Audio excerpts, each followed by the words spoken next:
এই ভিডিও দেখার পর আল্লাহস নাম্বার এবং আল্লাহস অ্যামাউন্টের ব্যবহার একদম তোমার কাছে পানি হয়ে যাবে। তো এখানে একটা প্রশ্ন দেওয়া আছে, দেখো যে multinational company needs dash of computers. দেখো তাহলে a large number, আল্লাহস amount, few of আবার শুধু নাম্বার, এই ক্ষেত্রে কোনটা কারেক্ট? এখন দেখো তোমার যে বিষয়টা মাথায় রাখতে হবে সেটা হচ্ছে, দেখো যে কাউন্টেবল নাউন, কাউন্টেবল নাউনের পূর্বে কি বসে?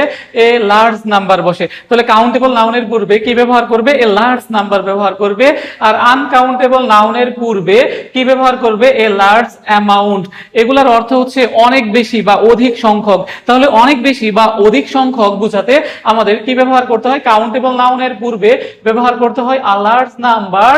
আর দেখো আনকাউন্টেবল নাউনের পূর্বে ব্যবহার করতে হয় আ লার্জ অ্যামাউন্ট। খুব ভালো করে মাথায় রাখো যে অনেক বা অধিক সংখ্যক বোঝাতে আনকাউন্টেবল নাউন বোঝালে কি ব্যবহার করবে? A large amount. আর কাউন্টেবলের ক্ষেত্রে আ লার্জ নাম্বার ব্যবহার করবে। তাহলে নাম্বার হচ্ছে কাউন্টেবলের ক্ষেত্রে, আর অ্যামাউন্ট হচ্ছে কিসের ক্ষেত্রে? আনকাউন্টেবল নাউনের ক্ষেত্রে। তাহলে দেখো যে multinational company needs dash of computers. তাইলে দেখো কম্পিউটার্স তোমরা জানো সবাই কাউন্টেবল নাউন, কম্পিউটার্স কি নাউন?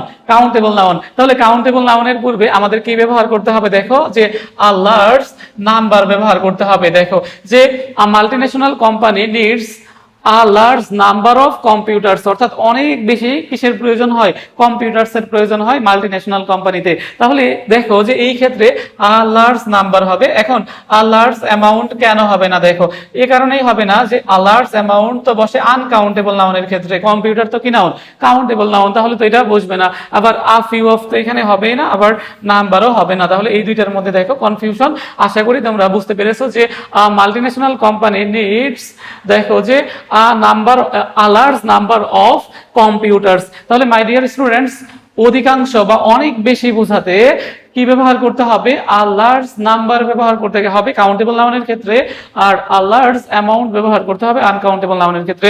আশা করি তোমরা সকলেই বুঝতে পেরেছো। আর এই আশা রেখে এই ভিডিওটি এখানেই শেষ করতেছি। Thank you all.